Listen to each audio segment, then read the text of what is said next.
Le texto est arrivé un mercredi après-midi alors que je passais en revue les rapports trimestriels pour la Meridian Hospitality Group, ma société de gestion de restaurants et de lieux événementiels. Elisa, j'ai pris ma décision concernant le mariage. Ne te donne pas la peine de venir. Rachel et moi ne voulons pas que des ratés gâchent l'ambiance. C'est notre journée parfaite et nous ne pouvons pas te permettre de la ruiner avec ton énergie négative. David. Je suis resté un instant à regarder le message, puis j'ai ouvert mon ordinateur portable et consulté notre système de réservation. Mariage Peterson Collins, samedi 15 juin. Riverside Manor, notre lieu phare. Forfait complet, incluant le traiteur, les fleurs, la coordination de la photographie et la suite nuptiale. Coût total, 45 000 $. Mon frère David, qui venait de m'inviter à ne pas assister à son mariage, avait sans le savoir réservé sa journée parfaite dans un lieu que je possédais. L'ironie était presque trop parfaite. J'ai appelé ma responsable événementielle, Patricia, qui s'occupait des détails du mariage Peterson. Bonjour Lisa, comment puis-je vous aider? Patricia, je dois discuter du mariage Peterson prévu pour ce samedi. Bien sûr, tout se passe à merveille. La mariée est ravie des arrangements floraux et l'équipe du traiteur a finalisé le menu. Y a-t-il quelque chose de spécifique à aborder? Je veux que vous annuliez la réservation. Silence à l'autre bout du fil. L'annuler? Mais nous sommes mercredi. Le mariage est dans 3 jours. Je comprends le timing, Patricia. Elisa, c'est une réservation de 45 000 $. Les fleurs ont été commandées. Le traiteur est prêt. Le personnel est programmé. Patricia, je couvrirai tout coût non récupérable. Mais je veux que le mariage Peterson soit annulé immédiatement. Puis-je savoir pourquoi? Y a-t-il un problème de paiement? C'est une affaire personnelle. Appelez David Peterson et informez-le que Riverside Manor n'est plus disponible pour son mariage. Elisa, cela va leur causer d'énormes problèmes. Trouver un lieu 3 jours avant un mariage est presque impossible. Je suis sûre qu'ils trouveront une solution. Après avoir raccroché, je me suis appuyée dans ma chaise de bureau, regardant les jardins du Riverside Manor. L'ironie de la situation ne m'échappait pas. Pendant 2 ans, David avait planifié le mariage de ses rêves tout en me faisant comprendre que sa sœur n'était pas assez réussie pour faire partie de sa nouvelle vie.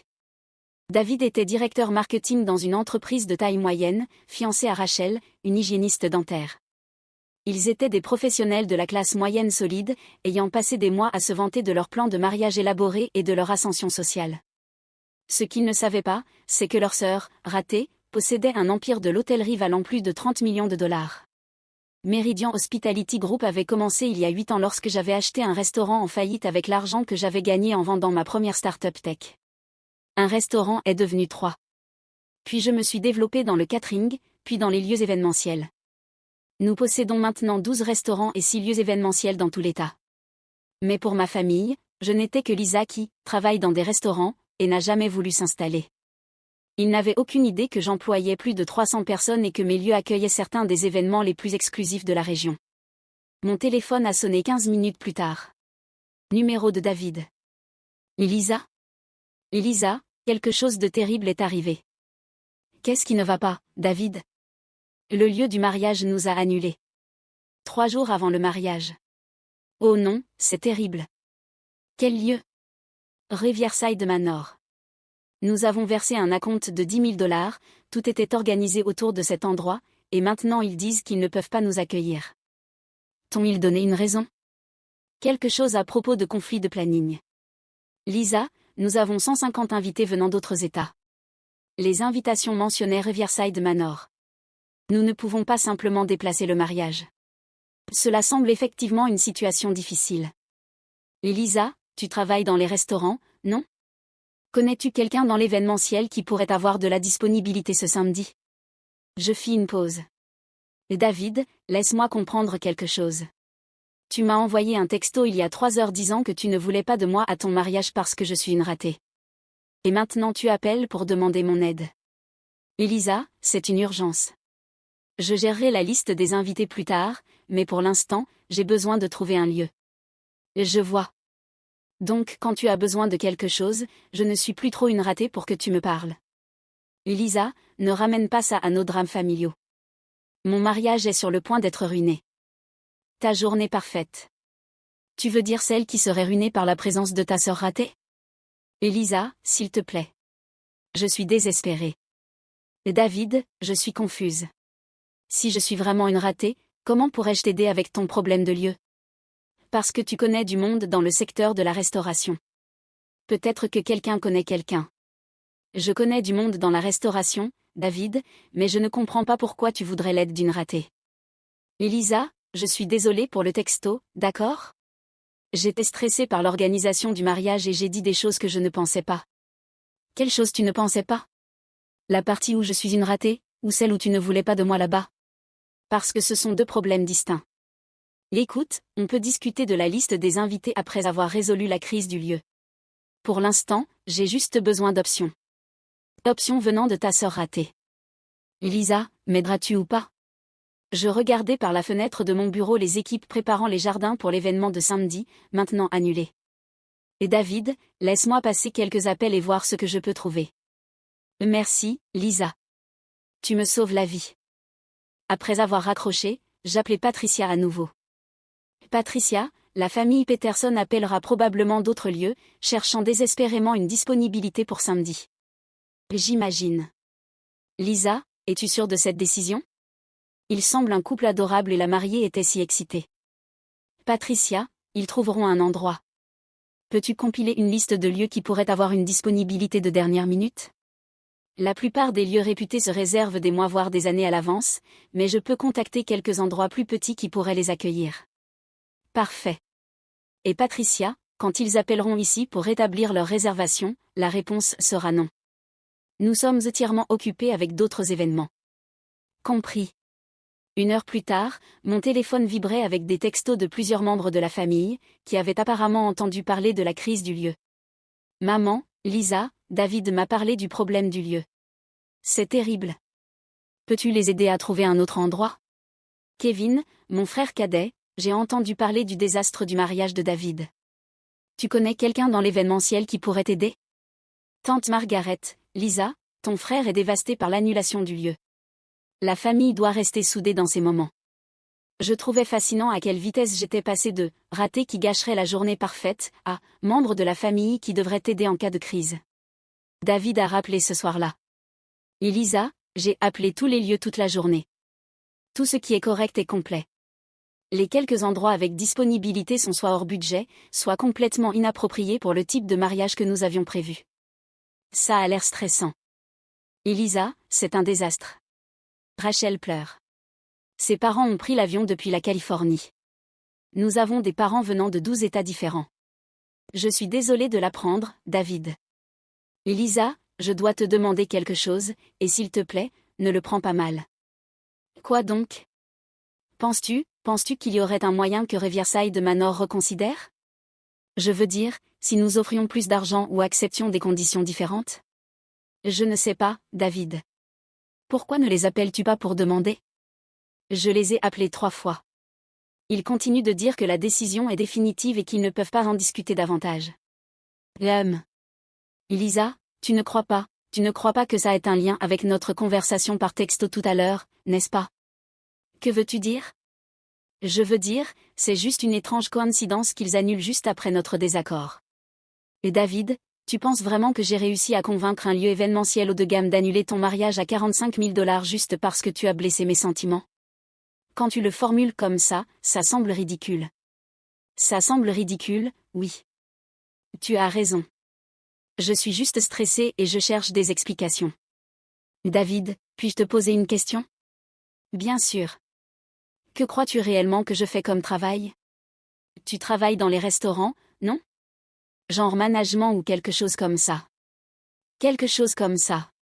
Elisa, pourquoi tu demandes? Juste curieuse de savoir comment tu vois ma carrière.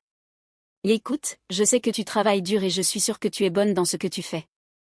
Mais Lisa, tu dois admettre que ton style de vie n'est pas exactement traditionnel.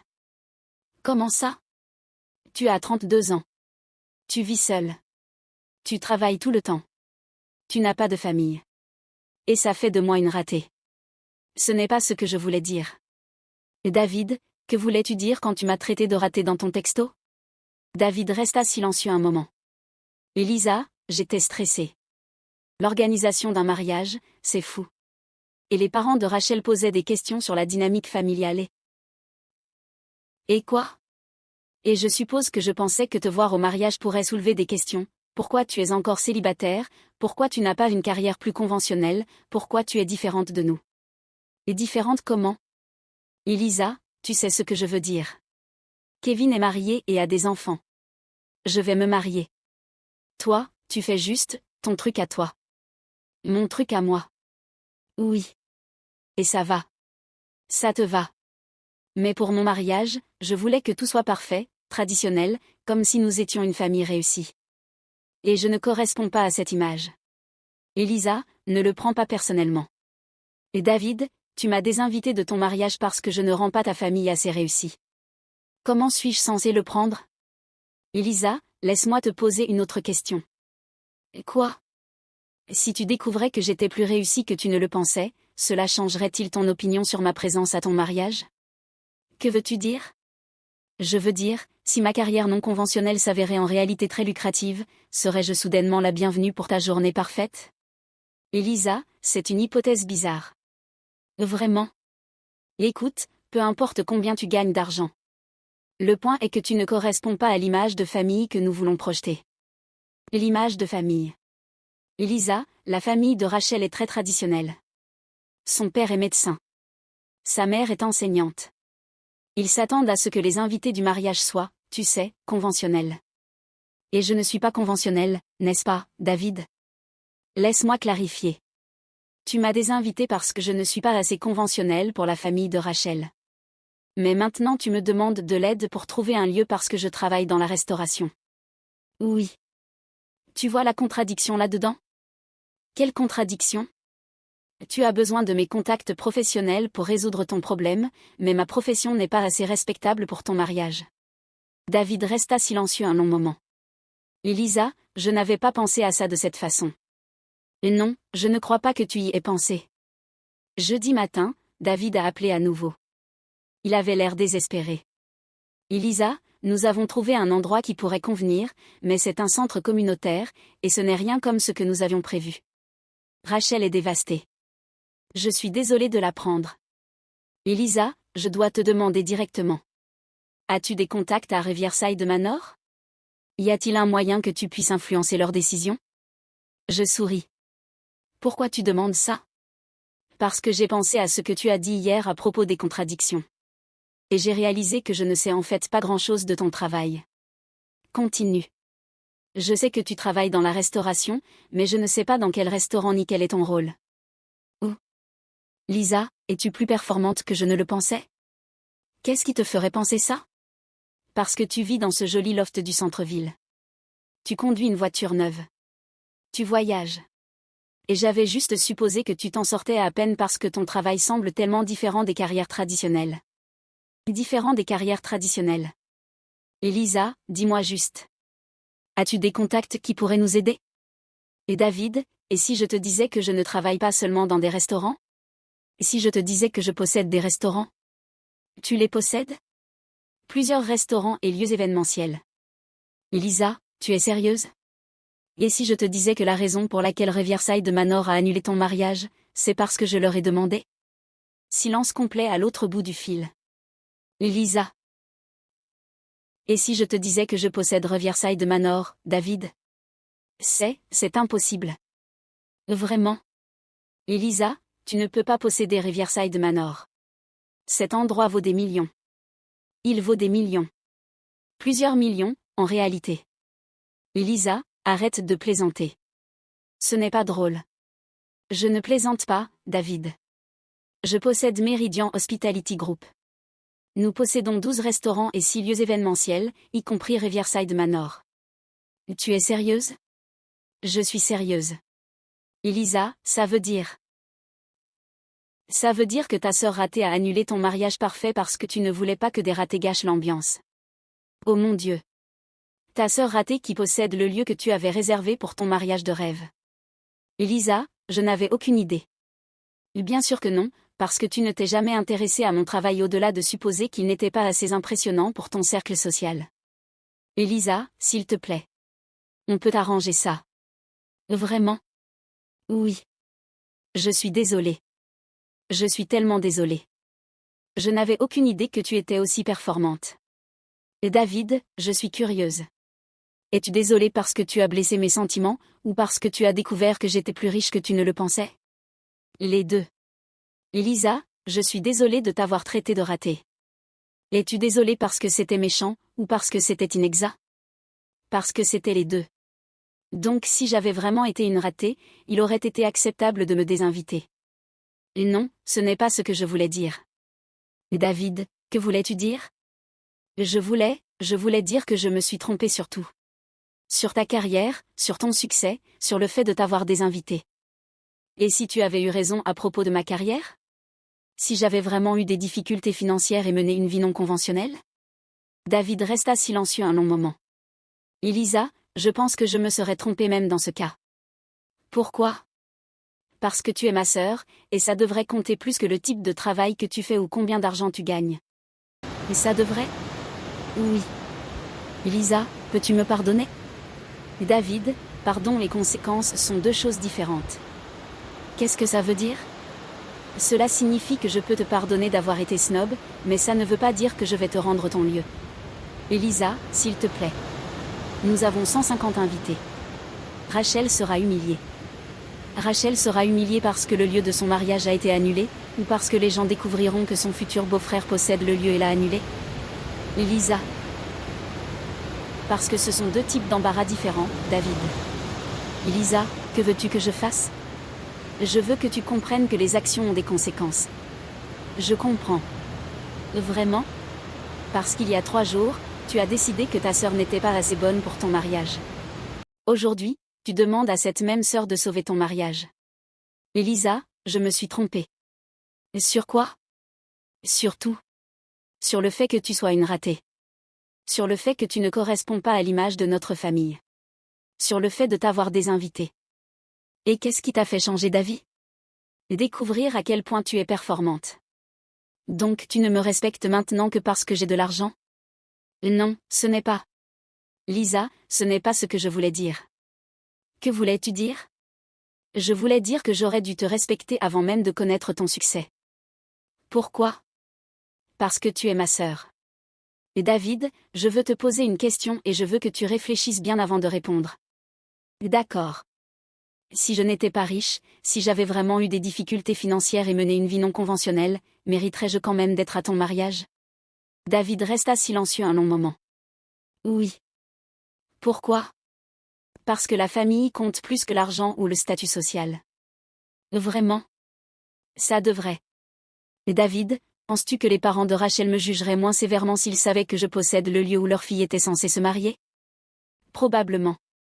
Et ça te dit quelque chose sur le genre de personnes qu'ils sont? Elisa, je pense que je comprends ton point. Quel est mon point? Que si les gens ne te respectent que pour ta richesse ou ton statut, alors leur respect ne vaut rien. Et que j'essayais de gérer les opinions superficielles des autres au lieu de défendre ma famille. Et David, je veux que tu réfléchisses à quelque chose. Et quoi? Tu me demandes de sauver ton mariage, mais il y a 3 jours tu ne voulais pas que je sois à ton mariage. Qu'est-ce qui a changé? J'ai découvert que tu es performante. Exact. Donc tu veux que j'utilise mon succès pour résoudre ton problème, mais il y a 3 jours, tu pensais que mon succès n'était pas assez impressionnant pour partager ta célébration. Elisa, je me suis trompée. T'es-tu trompée sur le fait que je n'étais pas performante, ou t'es-tu trompée en pensant que le succès détermine la valeur d'un membre de la famille? Les deux. Et David, voilà ce qui va se passer. D'accord. Je vais rétablir ton mariage à Riverside Manor. Vraiment? Lisa, merci infiniment. Je n'ai pas fini. Pardon. Le mariage aura lieu comme prévu, à une condition. Quelle condition? Je serai là en tant que ta sœur, avec une place à la table de la famille. Bien sûr, Lisa. Bien sûr que tu seras là. Et David? Oui. Quand les gens demanderont des nouvelles de ta famille, tu vas me présenter comme ta sœur dont tu es fière, peu importe ce qu'ils pensent de ma carrière ou de mon style de vie. Je le ferai, Lisa. Je te le promets. Et si les parents de Rachel ou quelqu'un d'autre fait des commentaires sur le fait que je suis différente ou non conventionnelle, tu vas me défendre. Je le ferai. Je suis différente, David. J'ai choisi de créer des entreprises plutôt que de suivre un parcours professionnel traditionnel. J'ai choisi de me concentrer sur le succès professionnel plutôt que de me marier et d'avoir des enfants dans la vingtaine. Et ces choix ne font pas de moi un membre de famille moins précieux. Tu as raison, Lisa. Je suis vraiment désolée. David, encore une chose. Quoi que ce soit. Tu vas dire aux gens que je possède ce lieu. Quoi? Tu as passé des mois à te vanter d'avoir ton mariage au Riverside Manor. Maintenant, tu pourras te vanter du fait que ta sœur le possède. Lisa, ce ne sera pas bizarre? Pourquoi ça serait bizarre? Parce que les gens se demanderont pourquoi je ne l'ai jamais mentionné avant. Et que leur diras-tu? La vérité. Que je ne savais pas à quel point tu étais performante parce que je ne m'étais jamais donné la peine de demander. Le samedi arriva et le mariage fut magnifique. Riverside Manor était parfait, la météo idéale, et Rachel radieuse. Mais le meilleur moment fut de voir David me présenter aux invités. Voici ma sœur Lisa. Elle possède Meridian Hospitality Group. Il possède ce lieu et 11 restaurants. Je suis incroyablement fière d'elle. Le père de Rachel s'approcha de moi pendant l'heure du cocktail. Lisa, David m'a dit que tu possèdes cet endroit. Oui. C'est spectaculaire. Tu devrais être très fière. Merci. Et David a mentionné qu'il n'avait pas réalisé l'ampleur de ton succès avant récemment. Ça a dû être une sacrée surprise pour la famille. Je souris. Ça a été une surprise parce que personne ne s'était jamais intéressé à mon travail en détail. Ils supposaient que parce que mon parcours était non conventionnel, il n'était pas réussi. Eh bien, clairement, ils avaient tort. Dr Collins, puis-je vous poser une question? Bien sûr. Si je ne possédais pas ce lieu, si j'étais vraiment juste quelqu'un qui travaille dans des restaurants et mène une vie non conventionnelle, est-ce que cela ferait de moi une sœur de David moins digne de respect? Il parut pensif. Tu sais, Lisa, c'est une excellente question. Et je pense que la réponse honnête est que j'ai peut-être fait des suppositions injustes. La plupart des gens le font, mais tu as raison de le souligner. Le succès peut prendre de nombreuses formes, et la famille, c'est plus que des accomplissements professionnels. Pendant le discours du père du marié, David surprit tout le monde. Je veux remercier ma sœur Lisa, qui non seulement a fourni ce magnifique lieu pour notre mariage, mais qui m'a enseigné cette semaine une leçon importante sur la famille et le respect. Lisa, je suis désolée d'avoir mis si longtemps à réaliser que tu avais toujours été performante. Non pas pour tes réussites professionnelles, mais pour qui tu es en tant que personne. Merci d'avoir sauvé notre mariage, et plus important encore, merci de m'avoir pardonné d'avoir été idiot. La foule rit et applaudit, mais je pouvais voir la sincérité dans les yeux de David. Après le mariage, alors que les derniers invités partaient, David me retrouva sur la terrasse. Lisa, puis-je te demander quelque chose? Bien sûr. Pourquoi as-tu décidé de rétablir le mariage? Parce qu'en dépit de tout, tu es mon frère et je t'aime. Même si je t'avais traité de raté? Et David, tu m'as appelé raté parce que tu ne comprenais pas ce à quoi ressemble le succès. C'est de l'ignorance, pas de la méchanceté. Et la leçon? La leçon est que la prochaine fois que quelqu'un dans ta famille semble différent ou non conventionnel, peut-être qu'il faudrait poser des questions avant de juger leur valeur. Je le ferai, Lisa. Je te le promets. Bien. Parce que ta sœur qui travaille dans des restaurants dirige en réalité un empire hôtelier de 30 millions de dollars, et elle pourrait t'aider de façon que tu n'aurais jamais imaginée. 30 millions? 30 millions. Lisa, je suis un idiot. Oui, David, mais tu es mon frère idiot, et ça vaut quelque chose aussi. 6 mois plus tard, David et Rachel me demandèrent de m'occuper du service traiteur pour leur pendaison de crémaillère. Pas parce qu'ils avaient besoin d'un service, mais parce qu'ils voulaient montrer à leurs nouveaux voisins leur sœur performante. Le meilleur moment, David me présenta en disant: Voici ma sœur Lisa. Elle possède l'entreprise qui s'occupe du service ce soir, mais plus important encore, c'est la personne qui m'a appris que la famille consiste à se soutenir, et non à se juger. Le succès ne consiste pas seulement à bâtir un empire commercial. Parfois, il consiste à apprendre aux gens que l'on aime à vous voir clairement et à leur donner la chance de devenir de meilleurs membres de la famille qu'ils ne l'étaient auparavant. Le mariage à Riverside Manor devint légendaire dans notre famille. Pas pour sa beauté, mais parce que c'était le jour où David apprit que sa sœur, ratée, était en réalité la personne la plus performante de la pièce. Et j'ai appris que parfois, la meilleure façon d'enseigner sa valeur à quelqu'un est de lui faire expérimenter les conséquences de ne pas la connaître.